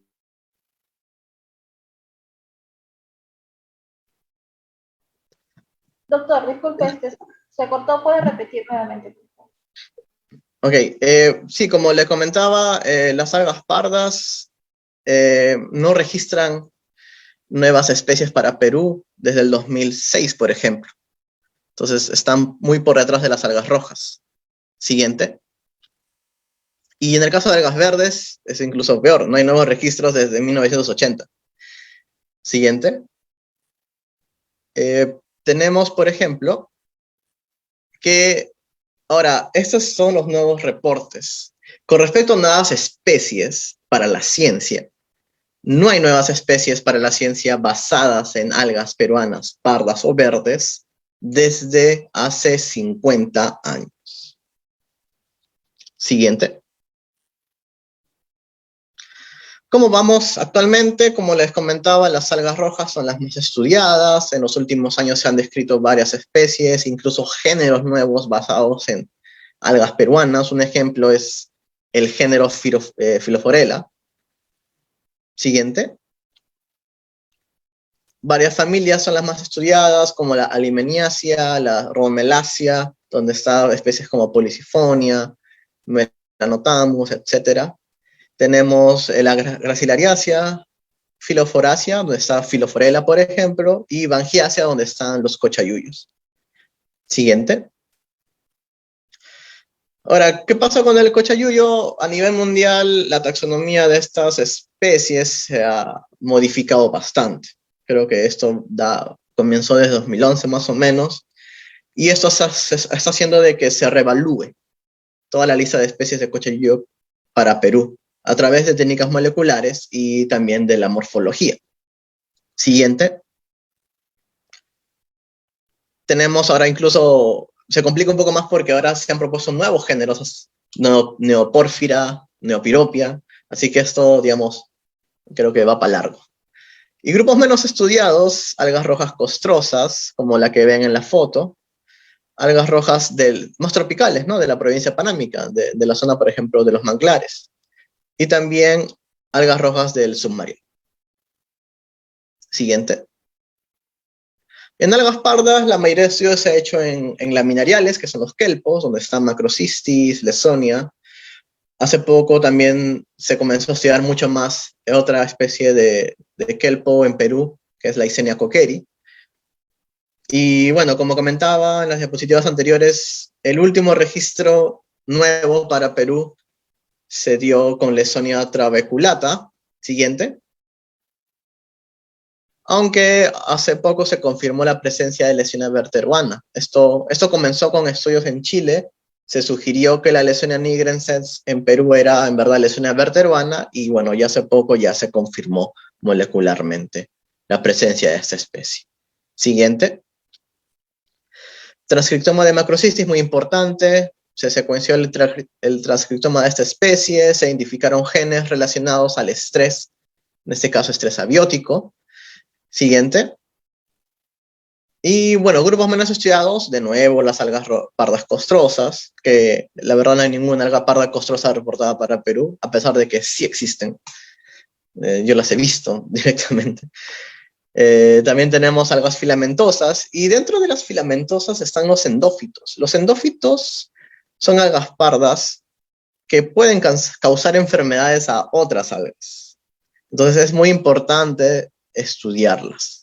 Primero identificarlas y de ahí estudiarlas con respecto a su biología, reproducción, etc. Siguiente. Y algas verdes, bueno, sin duda en el grupo menos estudiado. Tenemos que el último reporte fue hace 40 años por el profesor Acleto. Siguiente. ¿Por qué Ulva lactuca? ¿Qué pasa acá con la ulva? El tema con ulva lactuca es muy interesante porque se usa mucho en estudios de acuicultura a nivel mundial. No, hay muchas publicaciones que tienen como título ulva lactuca tal, ulva lactuca esto, lo otro. Pero probablemente la mayoría de estas publicaciones no estén usando ulva lactuca, están usando otra especie. Así que se está reevaluando. Doctor, nuevamente se le cortó en internet. ¿Puede volver a repetir? Ok, perfecto.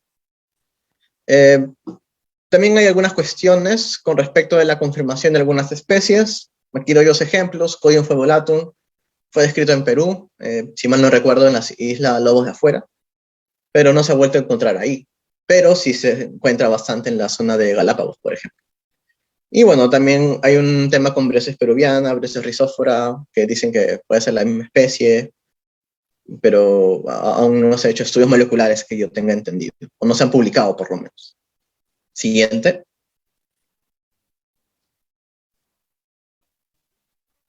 Y grupos menos estudiados, nuevamente, algas verdes endófitas. Sí, también hay algas verdes endófitas que también causan enfermedades, algunos disturbios en algas. Por ejemplo, Ulvela ramosa, que está en Perú, es una de las algas verdes que causa estragos en otras algas, como esta alga Chondrus. Chondrus es una alga roja, también de importancia comercial. Tenemos especies de Chondrus aquí en Perú. Así que sería interesante estudiar esas algas verdes endófitas. Siguiente. Bueno, y para los que desean ahondar un poco más en las macroalgas del Perú, aquí tengo una lista de publicaciones que creo que son de las más importantes. De hecho hay muchas más, pero estas son, en resumida cuenta, las más importantes a mi parecer. Está Howe en 1914, que compila por primera vez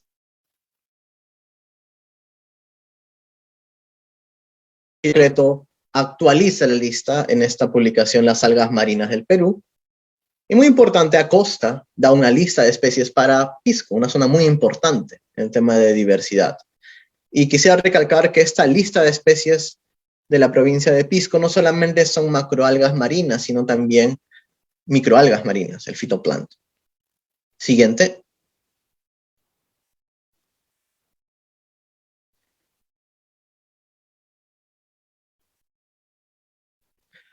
En el 80, Cleto introduce nuevos cambios, nuevos registros. Y otro paper muy importante es el de West, no muy conocido, yo particularmente no lo conocía mucho, que habla de algas del Perú, pero de la zona de Puerto Pizarro, de la zona panámica, ¿no? De la zona más tropical.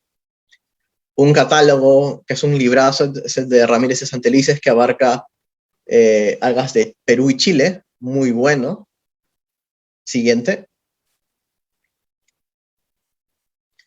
Alvites y Rodríguez en el 2005 publican en Reviol una lista de especies de algas pardas. Otro paper que no conocía, pero que gracias a la búsqueda bibliográfica he podido encontrar, y es un muy buen paper. Sistematiza la información de algas pardas hasta esa fecha de una manera muy buena. Y bueno, ya más recientemente, utilizando morfología y técnicas moleculares, Carvajal y Aracaki colaboradores han publicado dos catálogos muy buenos, uno sobre macroalgas de Pucusana, la bahía de Pucusana hasta el sur de Lima, y macroalgas de la costa central del Perú, ¿no? Ya utilizando, como comentaba, técnicas moleculares. Así que esta literatura es la que les recomiendo si quieren ahondar mucho más en la diversidad de especies de algas marinas en el Perú. Siguiente. Como conclusión, estamos viviendo un resurgimiento de los estudios taxonómicos gracias a las herramientas moleculares, siempre de la mano con la morfología. De nuevo, grupos menos estudiados, las algas costrosas, que ecológicamente son muy importantes. Tenemos algas filamentosas también, algas de la zona más tropical y algas del submariano. ¿Cuál es el reto ahora? Es mantener este resurgimiento. Y no solamente eso, sino también hacer más accesible la información. no solamente a la comunidad científica, sino a toda la comunidad peruana y a la comunidad internacional. Siguiente.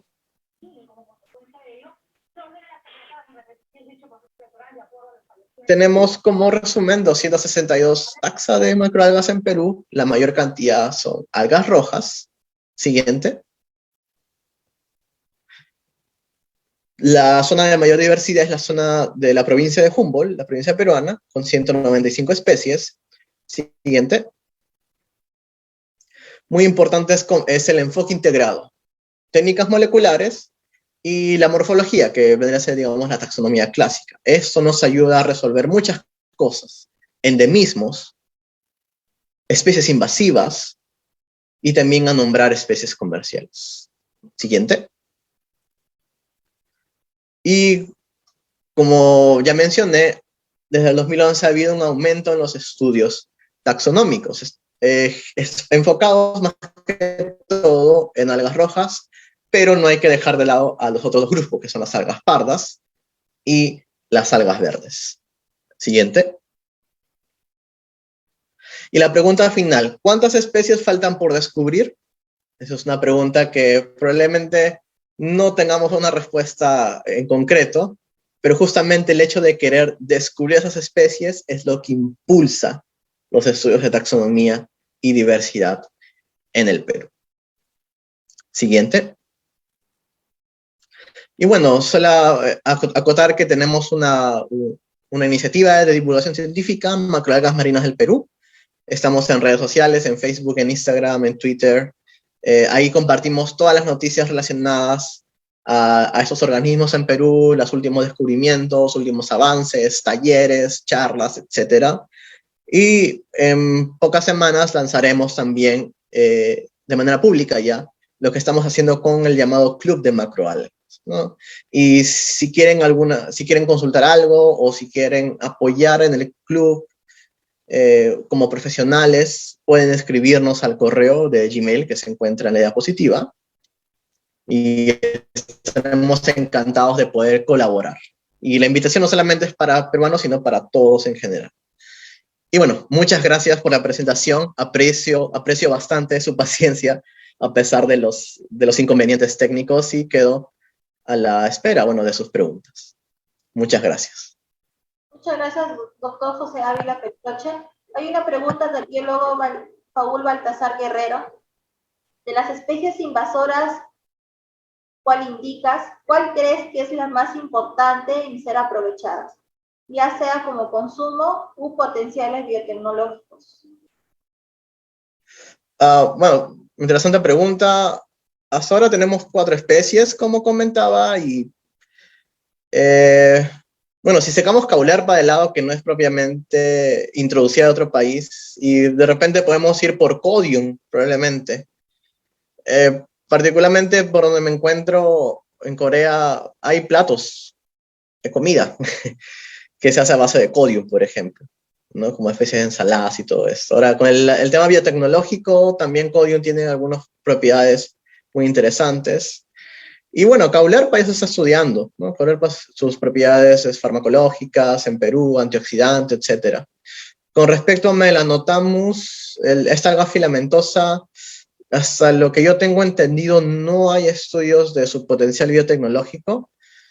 Y con respecto a Esquizimenia, esa es una buena pregunta. Esquizimenia, hasta lo que sé, no hay mucho. Tendría que explorarse más para ver sus propiedades biológicas. Como comentaba, lo de Esquizimenia es algo reciente, así que habría también que comenzar a ahondar un poquito más aquí.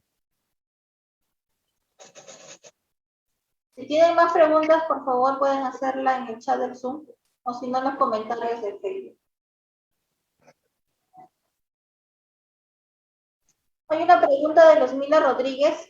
¿A qué se debe la mayor diversidad de las algas rojas? Bueno, buena pregunta. En general yo diría que por la habilidad que tienen para adaptarse a diferentes nichos, diferentes zonas, digamos, del intermediario submarial. por ejemplo, en el submarial encuentras algas rojas, especialmente las algas rojas costrosas. Y no tanto especies de algas verdes. En verdad, en el submarial, en el fondo marino, digamos a 50 metros, es muy difícil encontrar algas verdes. En cambio, las algas rojas sí se van hasta la zona del submarial, pero también puedes encontrar algas rojas en el intermareal, incluso en el intermareal superior. Entonces, digamos que esta habilidad para poder colonizar o para poder adaptarse a las diferentes zonas del intermareal submarial hace de que también la diversidad de especies sea mucho mayor, comparado a las algas verdes y también a las algas rojas. Ahora, las algas verdes marinas me refiero, ¿no? Porque las algas verdes también hay en el ambiente Luciacuicula y son unicelulares, más que todo.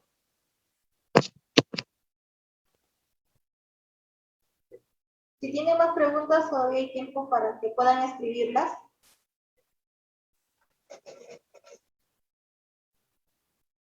Bueno, si ya no hay más preguntas, ahora le agradecemos, doctor José Ávila Peltroche. Gracias por estar hoy con nosotros compartiendo sus experiencias. Creo que hay una preguntita. Sí, de Carla, dice, con la gran variedad de algas que se utilizan en la alimentación humana actualmente, ¿cuál es el futuro de las algas en el Perú? Ajá. Qué buena pregunta. ¿Cuál es el futuro de las algas en el Perú? Yo coincido con varios colegas que en el caso de los usos de las algas, creo que se debería dar importancia a usar a las algas como comida, ¿no? Como una especie de aditivo alimentario, como parte de platos tradicionales. Como han visto, las algas en el Perú se utilizan desde hace 4.000 años, por lo menos, incluso podría ser incluso más. El futuro de las algas en el Perú creo que tiene que seguir la línea, primero, del cultivo, como hablaban el biólogo Paul Baltasar ayer, el tema de cultivo, porque no podemos seguir colectando algas solamente de la zona de los bancos naturales. Esto puede llevar a una perturbación muy grave en el ecosistema. Y también darle más énfasis a los estudios de diversidad, que es la base de muchos de los estudios aplicativos que se están dando y que se van a dar. Yo creo que el futuro de las algas en el Perú tiene que estar enfocado más principalmente, pero no restringido a la alimentación, sin dejar de lado todos los potenciales biotecnológicos que puedan derivar de las algas, en este caso las algas marinas.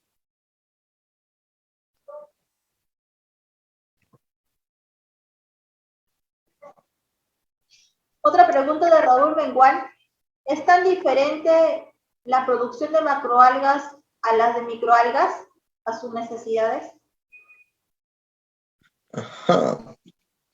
Es tan diferente. Bueno, de hecho, sí. Si hablamos más general, las microalgas se cultivan, digamos, en ambientes cerrados, de reactores, en ponds, ¿no? En esos tanques grandes. Y las macroalgas, como bien mencionaban al día de ayer, generalmente se cultivan en el mar. El mar proporciona los nutrientes, etc. Pero dependiendo de las diferentes especies de macroalgas, pues los parámetros van a ser diferentes para su crecimiento. Ahora, obviamente, en microalgas, uno de los retos es cómo obtener la biomasa microalga, porque como las microalgas son unicelulares, atraparlas, cosecharlas, es uno de los retos hasta ahora, ¿no? Hacer una cosecha que sea económicamente viable. Y en el caso de las macroalgas, pues, digamos, no es tanto así, ya que por ser macroscópicas, uno simplemente va y la saca de la cuerda y así la vas cosechando. Digamos, esa es, digamos, una de las características más resaltantes en la producción de macro y de microalgas. Ahora, macroalgas también se pueden cultivar en tierra, en tanques, como las especies de vulva, pero generalmente lo que abunda es la acuicultura o los cultivos en mar.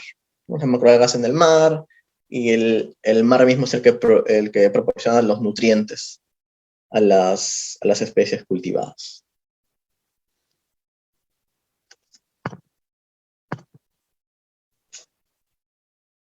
Si puede escribir su correo electrónico en el chat, por favor, para que puedan acceder todos los participantes que desean comunicarse con usted. Sí, claro, la voy a escribir ahora. Sí, si tienen cualquier consulta o comentario, me pueden escribir al correo. En verdad, disculpen por la conexión, no pensé que iba a ser tan mala hoy día. Y si tienen más curiosidad por saber el tema de diversidad de algas, les invito a que revisen la publicación, los recursos algales del Perú, que lanzamos el año pasado.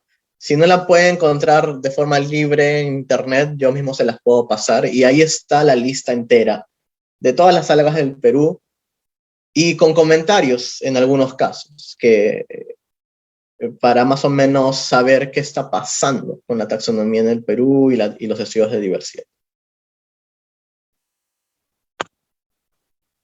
Bueno, vamos a culminar. Le agradecemos, doctor José Ávila Peltroche, por estar aquí con nosotros en este webinar internacional de macroalgas marinas.